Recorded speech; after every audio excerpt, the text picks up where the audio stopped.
You are now listening. You are now listening to the Black Male Educators Alliance podcast. Lifting our voices.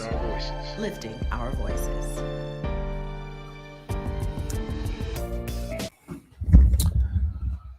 Happy New Year, everybody. We're back with Lifting Our Voices, a BMEA Podcast. New year, sort of the same us. As you can see, we have a new host. We want to introduce everyone. Well, you probably met him before if you've been a fan of the show, but now he's officially with us week in and week out. Brandon Lane, welcome to the team. Before the show, you referenced you mentioned you were the Johnny Gill to our new addition, and so I don't know if you want to speak to the people, say a little bit about yourself, but welcome. What's good, my people, fellas? Glad to be here with y'all. Thanks for the invitation. Not too much, just excited to be on the team. And that's it. Let's get into it. All right. So, we've been on a little bit of a hiatus, trying to let Omicron die down a little bit, I guess you could say. And we feel like, and sort of get back into the swing of things at our respective education positions, and we feel like we're ready to get back into it. So we're back Thursday night, 7:00. Same bat channel, as they say in the Batman show. But here we are. Mike, Happy New Year. What's new? Hey man, how you doing? I'm good, man. My birthday. Are we still allowed to say Happy New Year? I know it's February 17th. Yeah, my birthday was yesterday, so it's technically my new year for sure. Oh, happy birthday, Mike. Happy birthday. So that's it, man. But working still, and trying to keep a positive energy going on in this school. So, but I'm good, man. How you doing, Chris? Doing well, man. Can't complain. Can't complain, man. I think I mentioned we had the I don't know if I said, I think I did. The new birth of my son, Malcolm, was born. Congrats. 2 days before Christmas. So he's here. It's kind of crazy. He's almost 2 months already. So time flies, but it's been a blessing. Life will never be the same. It's hectic. Pray for your boy, but we making it. It's even a blessing to be here this evening. No, I'm joking. But we locking in. Lane, how you doing, man? Man, I'm doing well. My kids are good. My wife is good. Professional opportunities coming up for me. I did lose a couple family members recently, which was kind of tough. But such is life. But for real, man, more positive than negative, if you will. And I guess, Jerry, I'm turning it back over to you. Yeah, I'm good. Had my little stint with Omicron, like I'm sure a bunch of folks did. Right, I actually had my symptoms on Christmas. So, Chris, while you were dealing with the newborn, I'm dealing with some congestion. But bounced back. Chris, I know you got that Peloton. I've been on it heavy. We're gonna have to. I got to get you back on there. Hey man, don't go look at my ride history. That's a Peloton don't hide nothing. You can see people hide. Think it's broken, so no, it still works. It still works. But just using that as a way to keep the routine, keep the positive energy moving. We're back in person with the kids. That's been a blessing. Just to have that energy around, it kind of sustains you in the work. So everything's all good on this side. But as you all know, we're going to jump right into our hot topics, kick it over to Chris to get us started. There's a whole lot of topics to talk about. We've been that way for a little bit. Go ahead, Chris. Indeed. So if you saw the post on Facebook or Instagram, you know that the topic of today's episode is actually titled The Breaking Point, Addressing the Teacher Shortage. And I think if you work in schools, you definitely have felt it. If you even have students, like children in school, you probably felt it, right? Maybe you heard them talking about having new teachers. And we wanted to dive deep in today's episode. We wanted to kick it off by just bringing to light some of the measures that Governor Whitmer here in Michigan has proposed and put into action. And of course, from there, we'll discuss whether we think these would be effective and, getting us there. And then we have some guests who are going to join us to get their perspective as well. But just for historical purposes, let's just kind of look at a few things that's taking place. So we know that one thing, I think this is the first thing, is a temporary fix. House Bill 4294 was introduced to allow support staff, including custodians, secretaries, cafeteria workers, adults working in schools, around schools, to actually be substitute teachers if they want, by removing the 60 credit college credit requirement. So that was something that, was introduced, and that's a lot of educators, not too happy about that, but we're going to talk about that in just a second. Another measure was that Whitmer proposed spending $2.3 billion to recruit. That went away. To recruit and retain teachers and school staff, and also be like, annual bonuses attached to that would actually grow as teachers stay in. And another initiative that I didn't really hear much in the news, but something else that she proposed was legislation, $240 million to increase the number of school-based professionals to support students' mental health. So these are grants that schools can get to hire more social workers or school psychologists. And I think I give my opinion on that yet. So those like three different, I think, lanes or just opportunities that was introduced.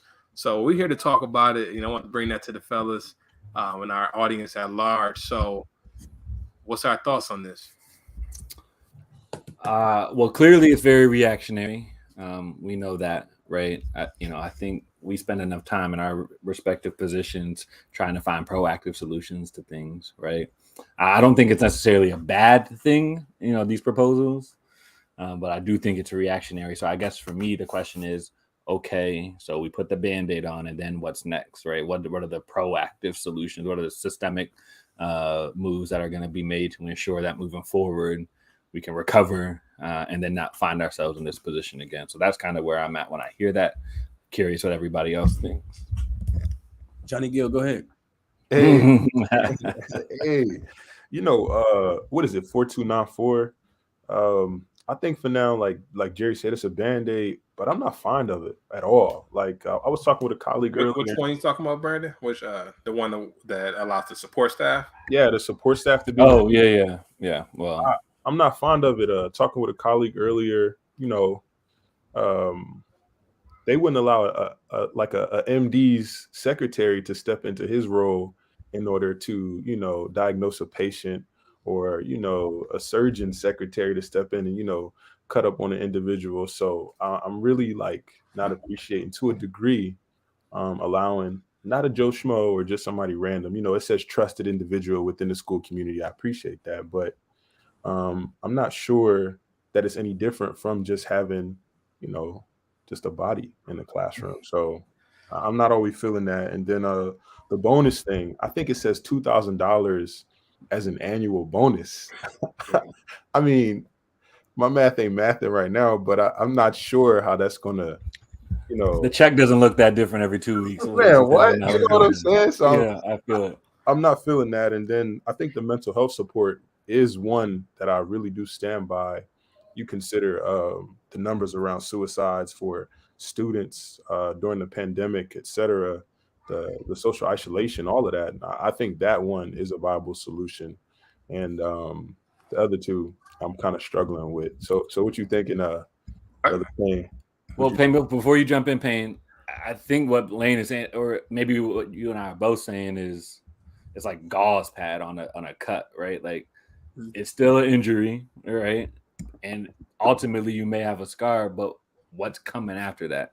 But Payne or Chris, feel free.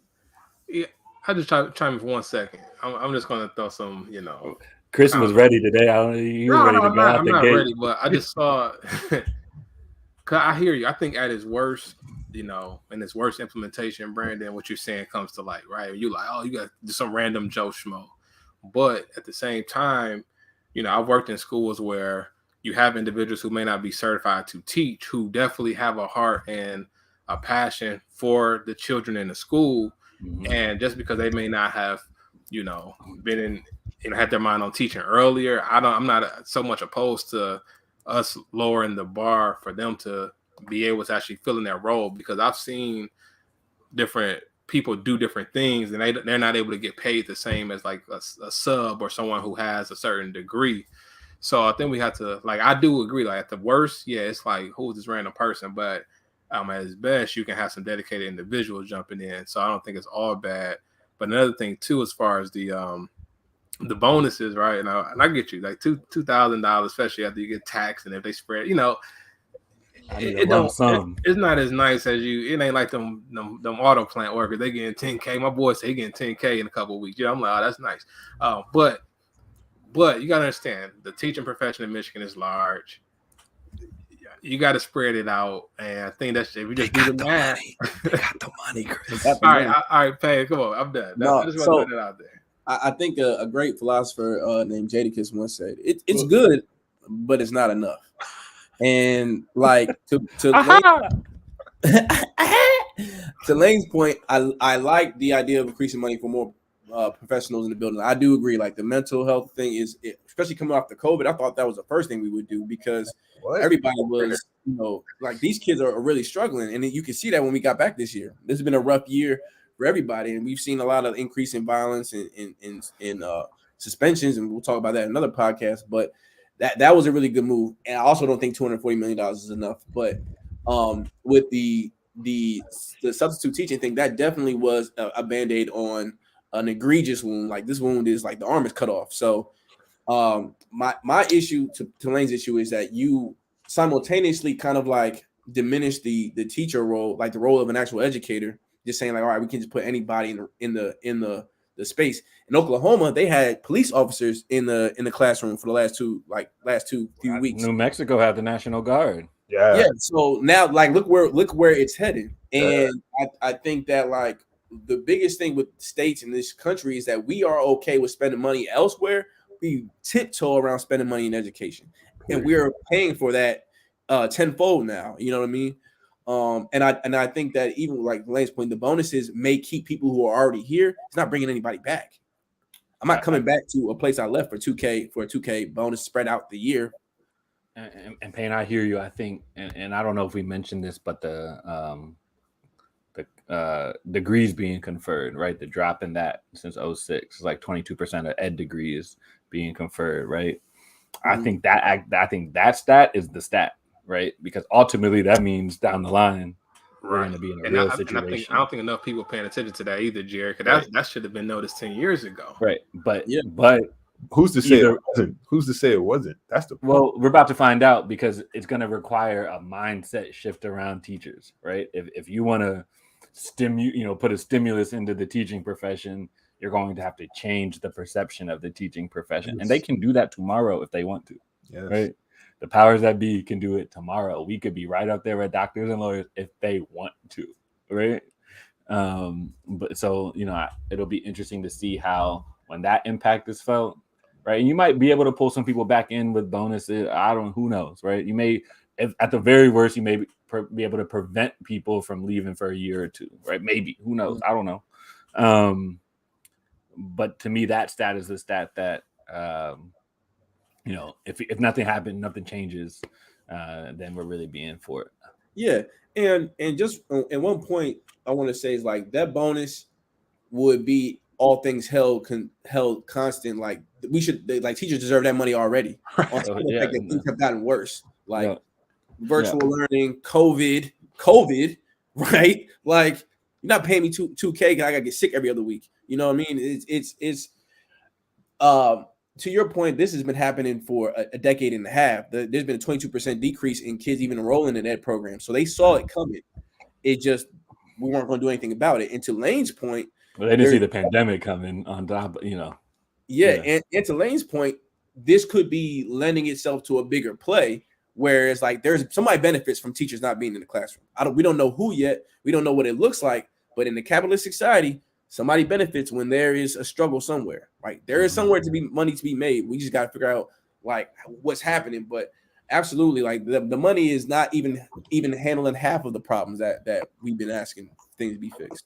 And I'll say this, and Lane, you brought it up, and I'm not necessarily disagreeing with you, but for me, when I think about the role of an educator, right, I really believe 50 to 60% of it is a mindset, right? You got to be at the right mindset. Being able to teach obviously is a technical skill that you can work at and develop. And so when we compare it to doctors and different things like that, there are some technical aspects of being a doctor or surgeon and all of that, that, you can't just have anybody in there. But to Chris's point, we've all seen ancillary staff that have the right mindset, right? Yeah. If you can put them in a position where they can learn the technical aspect of teaching, you might be better off than you were before, that person existed. Yeah. I think about the custodian in the Abbott Elementary show, right? I'll be okay with him, right? We'll teach him up a little bit and put him in a room. But I know people make that comparison, but I don't necessarily think I would step into a surgeon's operating room and be able to do surgery. So I understand, but I do think that if people have the mindset, you can teach a person how to teach very well if they're willing to learn. Yeah, I know we have guests coming, so I'll just say I think both of you have a strong point.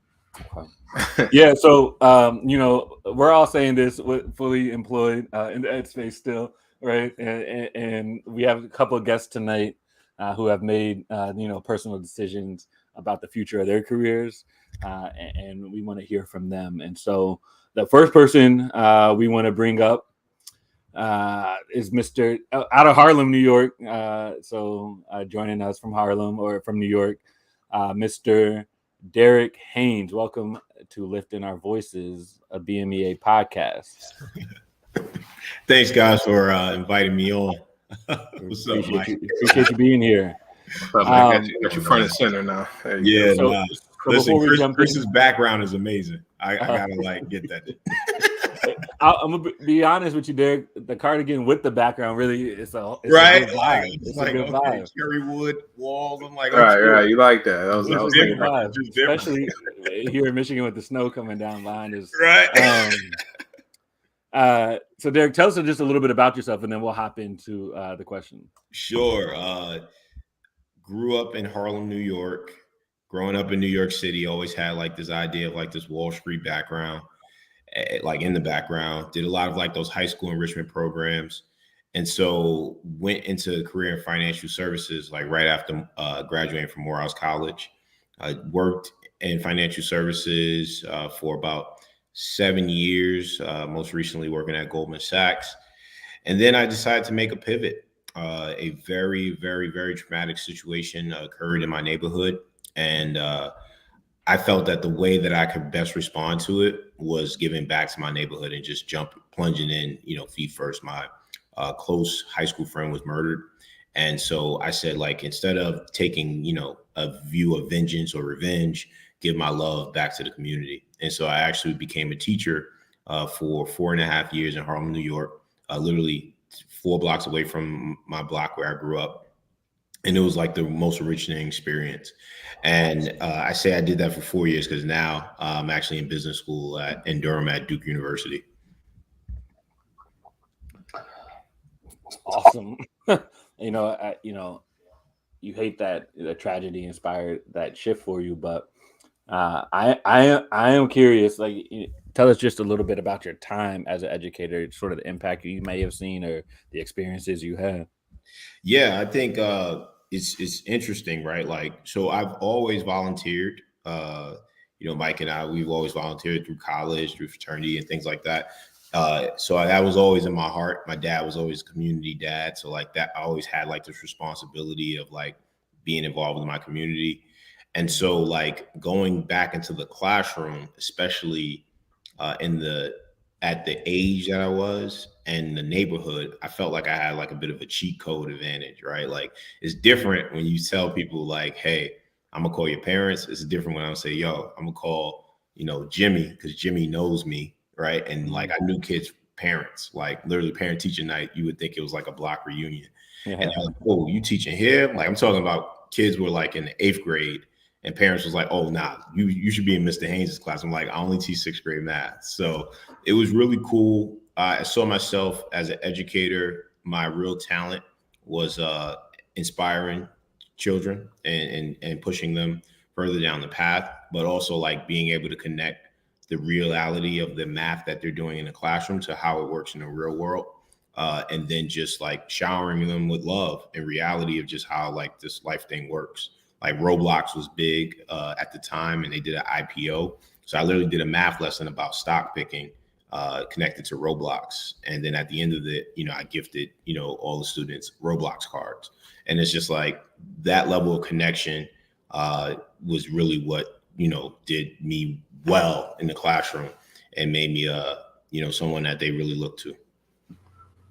So sounds like a beautiful story here. You enjoying making an impact. in your community, but at some point you made a transition. So, we know not every transition is the same. Not everyone has a horror story. It doesn't sound like you had one. So what was like the catalyst for that change, and why didn't you just stay where you were at? Well, I think, I knew when I made the shift to education, it was definitely, I was already kind of teetering in that space of like, maybe directly banking is not necessarily for me. And then like that traumatic experience pushed me, gave me that little bit of push. And I was like, hey, might as well make a difference in my community with this time. And so going back to teach, and actually taught during COVID, right? So like, it's no better time to make like the most, talking to sixth graders on like this little, dot on your computer tablet was definitely like an inspiring situation. And then the reason why I like pivoted out of teaching was because I saw myself being able to make the same impact that I did in the classroom in various different ways without having to be like directly in the classroom. I found that, volunteering at the YMCA Boys and Girls Club and having the ability to connect with students in a not a academic environment where it's structured and, my lessons used to be very long-winded. I will always teach through the bell. Kids hated it, but being able to like just be like that not even an older brother, but just as the cool guy in the gym, or the cool guy in the activity room that could teach you math, but also could play you in Madden. That versatility was really what opened my eyes to I can make an impact outside of the classroom and go back into financial services. It's obvious that you definitely have a passion for helping your community and working with the kids. And I think and also your ability to relate like these job experiences, finances to like what they're doing is like what these schools need. So do you see like in a hypothetical stance or just down the road, like, do you see yourself ever getting back into education? And if so, like what would need to change in order for you to make that shift? Money. To keep it $150, right? Like, I want to go to Tulum. I want to go to Cabo. I want to buy Gucci. I want to get a Lambo, right? Like, have aspirational living, like, you know what I'm saying? Like, and I'm trained to do this thing that pays me a lot, right? Like I've done it for about 8 years and I just so happen to be pretty good at it, right? And it's like, I can't just like walk away from that where I could use those dollars. Like the reason why I was able to do Roblox gift cards in my class, because I had money from banking already, right? Like, so in my class, we did pizza parties, we did games, we did giveaways, I did Christmas parties. And so kids were engaged with it because I had the resources from another experience. So to get me back into the classroom, I would say it would have to be probably a little bit later in my life after I've climbed the mountain financially and create that financial security for me and my family. But I'm still like, in like the world of helping young people. Like, I'm moving out to LA. My lady, she's out there right now. And like, I'm looking at the YMCA in Crenshaw, like, hey, like Fridays I'm pulling up, right? Because, they may not be from Harlem, but like, these kids could always use a bit more help. I would say this, there is a school that's doing really well in New York City.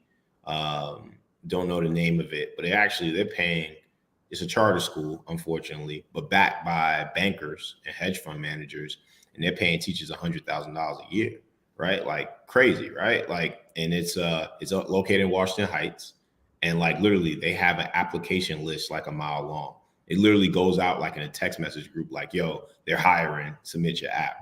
And, yeah, I'm about to tell you, I need the name. No, I'm joking.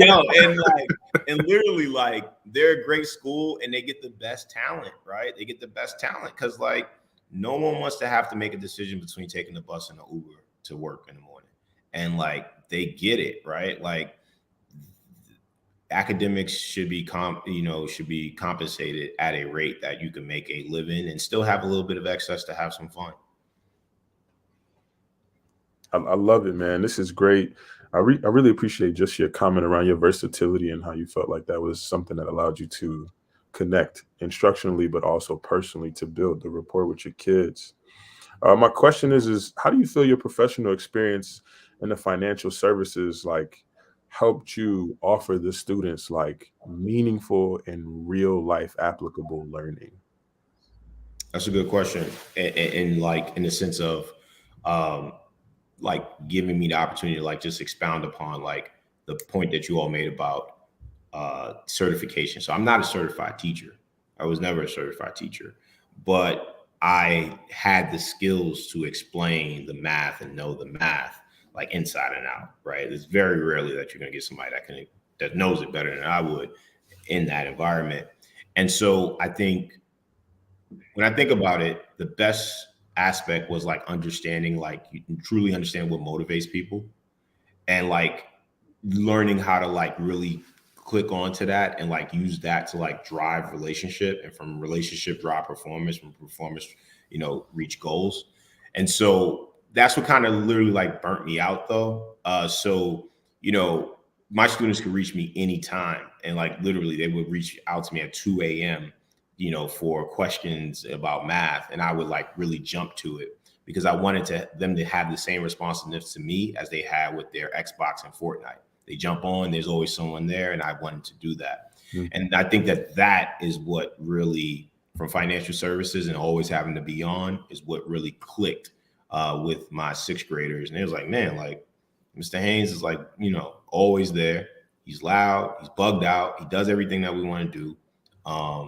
And he creates competitions for us to earn things that we want to do on the weekend, So like that's what I think connected to it. It's the ability to like find out what people are interested in and use that to drive relationship. Beautiful, my brother. Thanks. So Mr. Haynes, and I don't know if folks still you call me D. Haynes. Like it. Yeah. Pain on me. Yeah. So, I'm listening to you, very thoughtful responses, logical responses.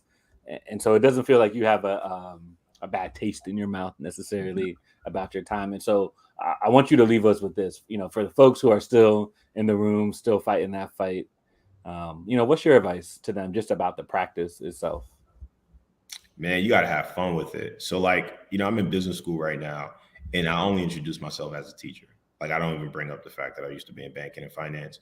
And so many people are in awe of like, yo, teaching, like teachers, like, yeah, like people respect and appreciate you all.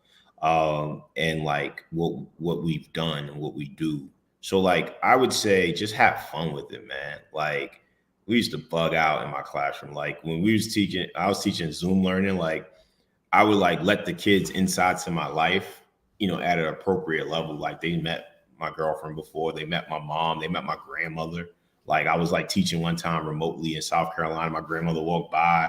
I was like, Grandma, say hi. Like don't be scared of the kids. Like as long as you're being respectful, like it's all good. Like, like that's the number one thing. And once the kids are able to attach something to you, like they're able to like move forward with you when you give them that level of vulnerability that's appropriate and justified for the role. So I would say just have fun with it, man. Bug out, man. I used to jump on top of tables, all types of stuff. Like just, and like they knew, like I could talk to a student in a certain way that another teacher can't, because they knew like with Mr. Haynes, it was just discipline. It wasn't never anything. Like once the bell rung, oh, okay, let's go. We out. We're going to lunch, so have fun with it and focus on relationship. Derrick, we appreciate you again engaging with us, thoughtful responses. If you ever want to come back and talk more ed talk, hit us up. We'll be happy to have you, gentlemen. I don't know if you have anything else, but if not, Derrick, we appreciate you. I know you got some things you need to do. But like I said, we appreciate you being here. Appreciate you, bro. No, I super appreciate y'all. I love what you all are doing, and I'm in awe. And shout out to my dude Mike Payne, man, for introducing me to this platform and what he's built. I know his story. I know what he's accomplished and fought for. So like to be a part of anything that he is building and to meet you brothers, like this is so dope. So happy to link up with y'all whenever I'm back in Detroit. Appreciate it. All right, man. Thanks, Derrick. Have a good night, man. Appreciate it. I loved it. Yeah.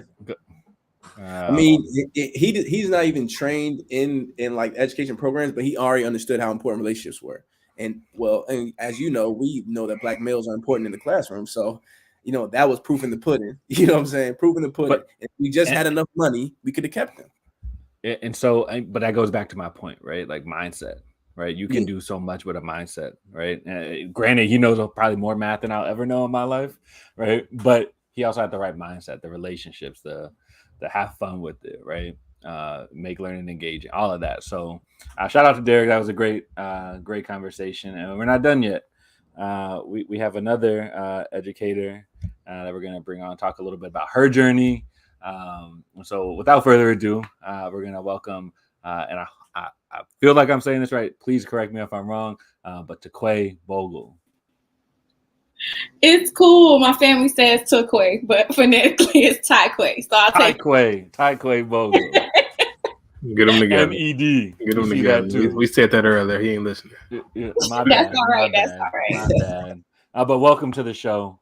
Thank you. We appreciate you being here.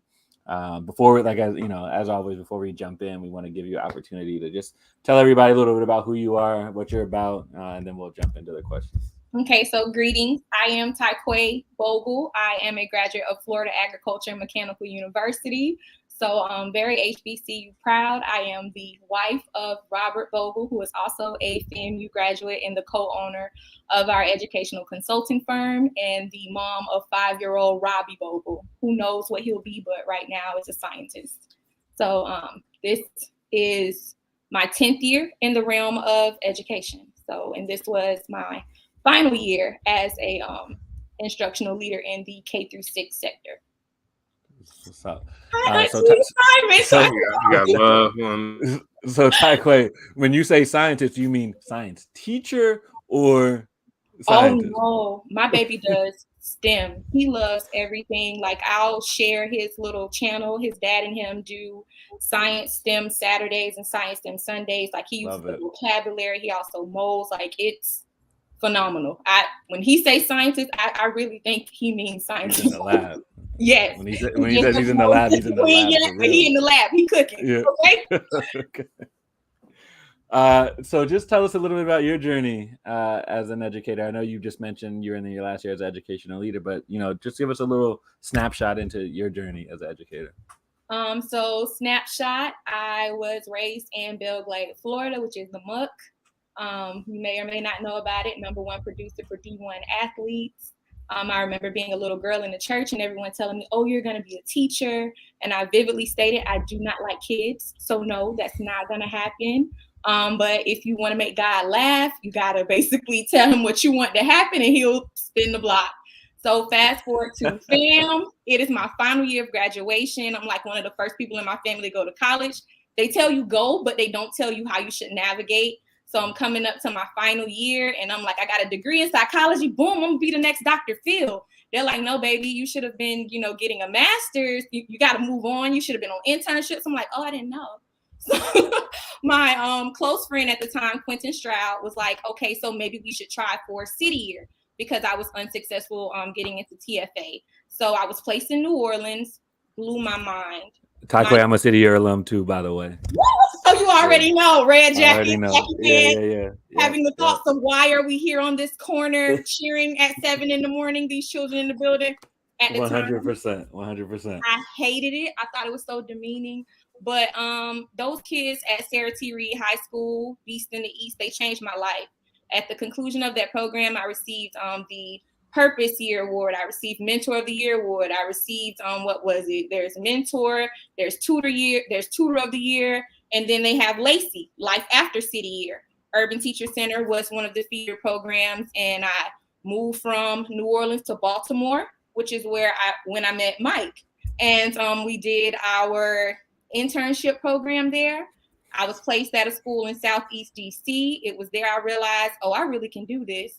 But unfortunately, it didn't work well where I was. And I was telling you guys earlier, I came back home and I've been down in South Florida teaching where I graduated from high school from, which is Fort Lauderdale. And specifically choosing to work in high needs, low income communities, because that is where I came from. And I live by the philosophy that to whom much is given, much is required. 100. As a DMV native, thank you for your service in the DMV. Appreciate You that. are very welcome. Anacostia treated me very well while I was there. That's what's up. So, Tai'Quay, are you currently in the classroom? No, actually, I signed and submitted my letter of resignation this year and decided to fully walk away. All right, come on. You know we got to know why. Let us know. I mean, once again, promising future, you trailblazing, you making an impact, I'm sure. And once again, we have a star leaving. So what's your story on why you decided to make that exit? I was speaking with my husband before we actually came on because I want to make sure that if there are other teachers out there that are choosing to stay, that they don't feel as, shamed into wanting to leave. And for those who are leaving, we are not, considered martyrs or victims. So for me, I would say that education for me is a spiritual gift. I really feel like it's something that God gave me, and it was my responsibility to steward it well. However, I was mismanaged in my last season of being an educator. So as you guys noticed, I have the MD. I have a dual master's in elementary education K through 6, another master's in special education K through 12, and a third master's in educational leadership. I am currently certified to be an assistant principal. I also am coaching credentialed. However, that was not enough for me to be professionally developed or promoted in the particular area that I serviced. So after having some serious conversations, receiving some career coaching, trying to figure out how to navigate it, the work environment that I was in became extremely toxic. So much so that when I went to the doctor, I realized my blood pressure was becoming extremely high and was actually diagnosed as being having high anxiety and depression. So much so that I had to be put on antidepressants. I was placed on medical leave due to what it was doing to my body. During my time while I was home, the environment that I was on leave from, my business actually leaked out. The entire staff knew what I was trying to recover from. I was also injured by a student at the beginning of the year and received a muscle tear. And quite honestly, had I been able to deal with those things inwardly, like go through rehab at home, recoup my mental health, because the things that I was holding in was just me like, hey, my particular leader would come every year when I tried to transfer to a new location. If you stay, I'll give you, the reading coach position that you want. If you stay, I'll professionally develop you and take you out the classroom. And I was taken out the classroom, but I was then made a sub and shamed because I was like, hey, not that I'm too good to clean the tables, but I'm not going to receive all of these credentials and, studying to not be of high impact to the entire community. Yeah, I hope that makes sense. No, definitely. I think to that point, you get those credentials, you do all this work so that you can get to a place where you can make a large impact outside of your classroom. And to be stifled is a part of a toxic work environment that I think a lot of schools go through. So, that's also a part of this situation where we're trying so hard. Well, not we, but people are trying so hard to keep good teachers in the classroom that they're stunning their growth. And once again, because of pay and because of how things are structured, how the structure of the schools are, they're raining on your parade just because of the situations around. Like, had nothing to do with you. And like you said, it's in your spirit. So I guess my question is the same as it was for Derrick. What would it take to get you back into the schools and back in education? I have not left education. I'm attacking it from a different perspective. I'm going to try to go, Michael Jackson said, too high to get over, too low to get under kind of type of situation. If I gave it, 10 years in the K through 6 sector, maybe I need to come at it from another angle. So I'm actually going to I've transitioned into a new role that I'll be sharing pretty soon. But also that's what led my husband and I to start our educational consulting firm. So being able to provide those professional development opportunities for administrators who may have in-house talent and maybe you're just not self-aware to figure out how to cultivate or build that capacity in or out. Also for teachers like myself who, were not traditionally trained. I went through an alternative certification program, and similar to our previous guest, this is technically my first year as a fully certified teacher in the state of Florida. And yet I had highly effective data every year that I was in the classroom and also nominated as Teacher of the Year. So there's a conversation that may need to be had around those certification exams. May not ever enter the classroom as a teacher, but I want to be able to build capacity. I'm just navigating what that looks like. Okay. Yeah. Johnny, it's on you. That is a lot. No, but I get it. I definitely understand. Tai'Quay, I'm like, wow, I'm impressed. Could you tell me a little bit about, like, so you have the effectiveness, the outcomes every year, and you have the credentials. Mm-hmm. What got in the way of you moving forward? Can you speak to that in any way? You don't have to say any names. Don't worry about it. Yeah. And if not, what do you think a meaningful teacher advancement program should look like? Mm-hmm. So I'm currently working on another terminal degree, and it has become clear to me in working on this particular degree as well and doing the research that two things can be true at the same time. So my truth is my truth, and I speak that authentically. I would say that the thing that got in the way of me progressing was loyalty and also just poor leadership. There is lack of awareness of poor leadership because some people feel as though they are leading, but they're not commanding and they're not building out or building in. My mom is retired from the military. And while she was basically coaching me through being pigeonholed in where I was professionally, she said, in the military, that's a crime. If you know that someone is, credentialed enough to be promoted and you choose not to elevate them, that then puts you under, scrutiny. However, as an educator, like you guys are saying, this is the only profession where they tell us that we're professionals, but we're not treated like professionals. They treat us like children in a sense. There's a sense of autonomy that does not come with it. You do as you were told. You don't question it. You stay in your place. And people like to say it's because, they have other people that they have to answer to, but it's your choice how you choose to lead.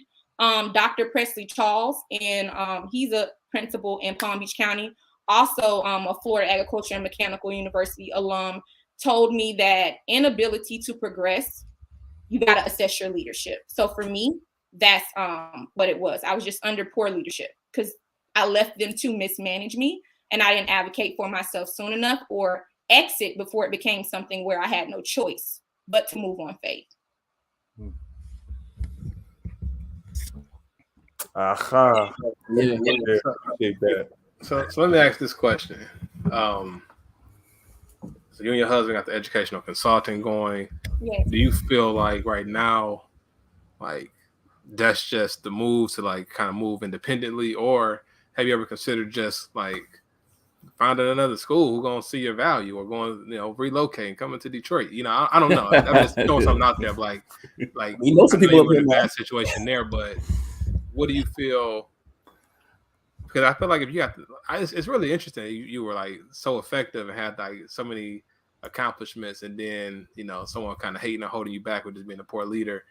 You never considered just going to another school or just relocating, or did you already have that itch to like want to just have an educational consulting business with your husband? Because that's a lane too that I think also there's a way you can have a big impact in that way. So I'm just curious, like, are you saying both paths, or is it one over the other?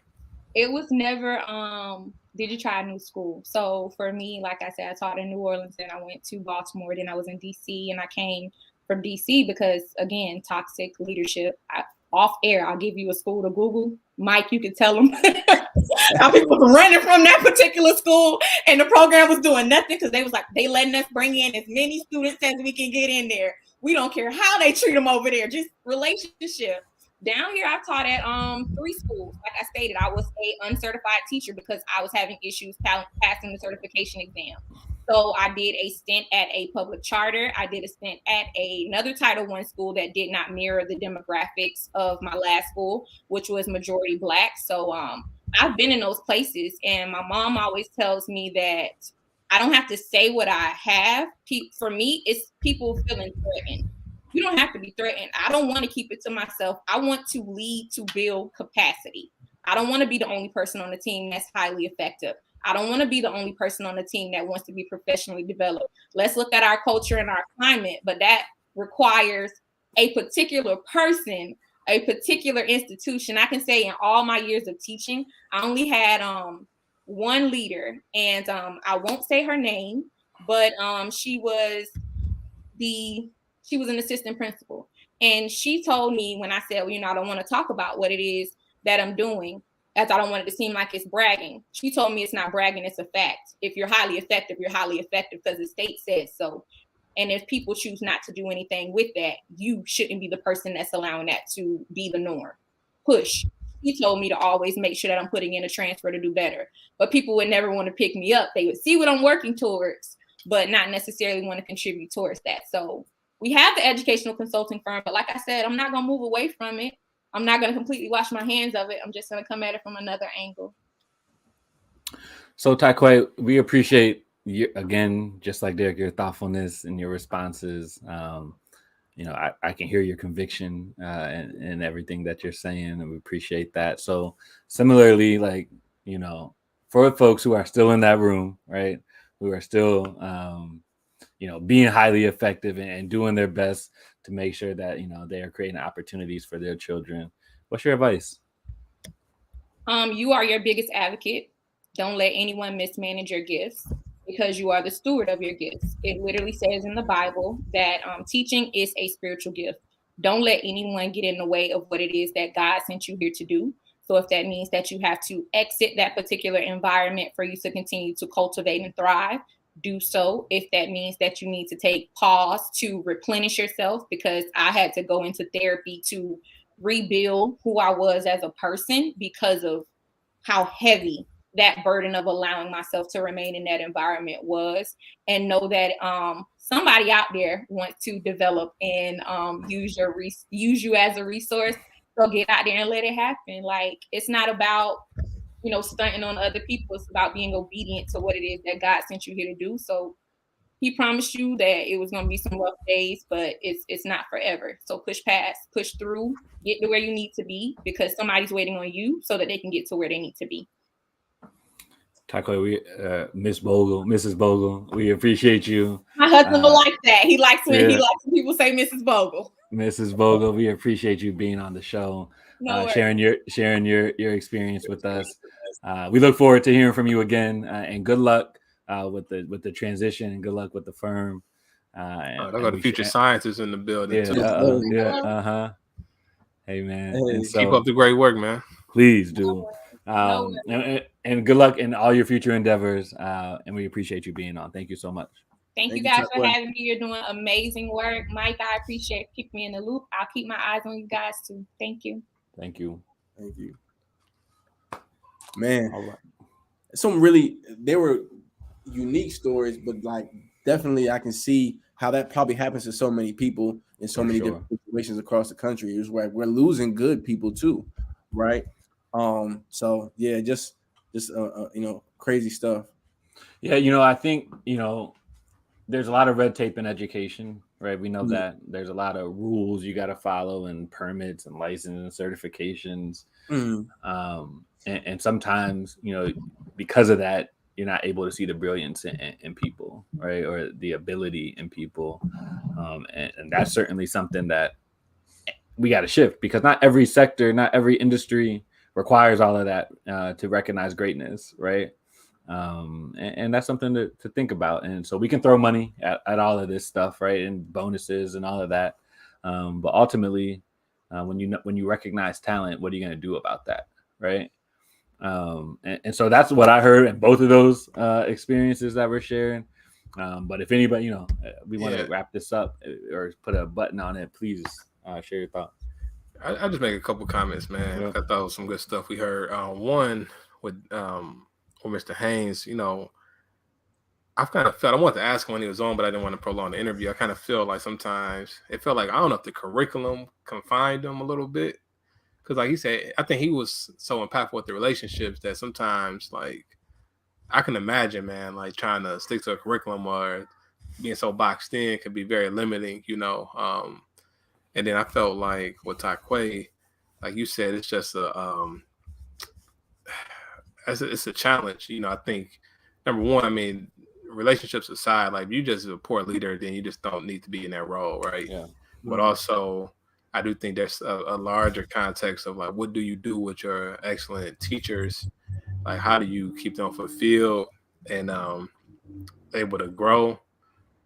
And then, because I think the result is if they don't get that, then they go somewhere else to get it, whether it be another school or just another industry. So that school lost out, because of that mismanagement, I mean, kids lost out too. That's what I mean by the that. future That's what I mean. generation. Yeah, exactly. Yeah, for I mean, sure. to your point, Chris, you gotta figure out ways to use your best talents. If you not even to Super Bowl just passed, right? But you think about those teams and like you got guys like Cooper Kupp, you're gonna get him the ball however you can, right? I think about it that way. Guys, Deebo Samuel carried them 49ers. He was throwing the ball, catching the ball, running the ball. It's like Everything. If you don't utilize them or they don't feel appreciated, then you lose them trying to keep them. If that makes sense. Trying to keep her in the classroom for your benefit. And keep them in a box. Yeah. Exactly. And I think the best thing would have been for her to be in a position to at least grow other teachers at the very least. Yeah. You know what I'm saying? So I think there's a lot that needs to change in the culture of schools. And there are a lot there was some research done by REL Midwest that a lot of the teachers who were certified teachers who weren't teaching anymore in public schools, low salaries was one of the main reasons, but for those who may have been subs or thinking about teaching, the certifications were hard and they wish they were less costly. And then also just harder to they wanted some guarantees around like development. Like, will I be able to move into leadership positions in roles? And like Derrick said, I want to make money too. I want to drive the nice cars too. I've worked hard enough and I've done my due diligence to be successful and I want to get to that place. But there's a ceiling, I think, oftentimes in this classroom that we got to get out of, that we have to fix in order for people to want to be in the classroom. I know I'm taking up a lot of time, but that his mention about that one hedge fund school where $100,000 in my future job. No. Now you got a laundry list of applications instead of having to pull the bus driver off the bus to high put them quality too, right? You're gonna get high quality because it's competitive. It's a competitive role. Man. I can fire you, or you can get you out of here if you're not as good as the next guy. Because I got 10 other people behind you, willing, ready, and qualified. Sound like Alabama. And I'll say this though about that idea though, real quick, Mike, and then Lane, you can give us your closing thoughts, and we'll move on. I don't know if a school needs to be as cutthroat as Wall Street. I don't know, right? In terms of like if you can't cut it, then the next person's up, right? I don't know, but I do know. Right, that if we can pay teachers more and still have that level of community and still develop people, I don't know that this rush to leadership to get out of the room will be as prevalent, right? Because if I'm making $80K in the classroom and I really enjoy this, I may not leave to deal with adults when I really like dealing with kids, right? So big. That's not a personal opinion. That's just. Here's another thing too. Like I hate we're gonna prolong this just 1 minute. I gotta say this because you shouldn't have to make a decision between like do I teach or have a better quality of life? You know what I'm saying? Yeah. Or if it's like I just had a fourth kid, and kids ain't cheap, right? But I can imagine, like, depending on how much you making, like that can literally play a part in if you want to have more kids, and that's just crazy to me. But you work with everybody else's kids, and so it's just, I don't know. I think there's a lot of points they'll share tonight that I just really agree with, and just things that we need to get figured out. Yeah. Just be quick. That's the reason why I considered leaving the classroom, because I was like, in 10 years. But when I was in Philly, I was going to make $60K, and I'm like, how can I sustain my life, have children, etc.? Like, that's when I started to consider, hey, I need to become an administrator or pursue another career. And I never wanted to leave the classroom. So I like that. That point resonates with me. And then incentivizing, industry and corporate careers to come into the field by increasing pay. Engineers, chemists, scientists, physicists, all of that, journalists, to come into schools where they get these scholarships, or we're looking for grant money for them to complete or to continue their research, etc. I think educators, the professional educators, college, adjunct professors would leap at the opportunity to love the kids well and offer them some of their expertise. And lastly, I think we just had two guests tonight who really were a balance of expertise, competence, and like relational juggernauts. So I'm trying to figure out how do we bottle that up and like develop people with those competencies, if you will, with those skills of being mindset, how you said earlier, right? I want to be excellent. I'm going to pursue the technical skill, but my soul and my heart set are right. So just some thoughts. This was great. I love y'all boys. Johnny Gill out. Hold on, don't sign off yet. You got to wait to the very end. So this is we're about to wrap up, our first show of the year. I think we can make this announcement. We're transitioning back into person for our next show in 2 weeks. And so we're excited to get back in the same room, share that energy together. I think it's going to make for a more dynamic experience with us. And so we look forward to that. As always, you can follow us everywhere on BMEA of Michigan. Subscribe, like, share, all of that stuff. We appreciate everything around that. Gentlemen, anything else we need to pump up before we get off? We good, Mike? No, happy Black History Month. Black History 365. But make sure our kids. That's a very questionable thing during Black History Month, but that's another episode. There's a lot going on in Black History Month. We need to preserve the essence of Black History Month and make sure our babies who are generations away farther from the civil rights and from Reconstruction and from the freedom fighters, slavery, like make sure they still learning their history. Okay, so happy Black History Month, everybody. And I'll say this in contrast to Black History, not in opposition, but in contrast. However you feel about Kanye, he talks about this Black future thing. We want to celebrate that too in our kids and what they have coming for us. And so we want to celebrate Black history and Black future. And so with that, we will see everybody in 2 weeks. Again, we will be back in person and give you a different look, a different experience. And we're grateful for it. Again, shout out to Derrick and Tai'Quay. And we'll see everybody in 2 weeks. This is Lifting Our Voices, a BMEA podcast.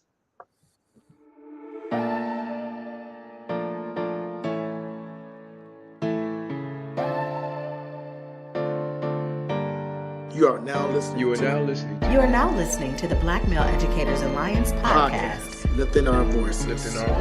Lifting our voices.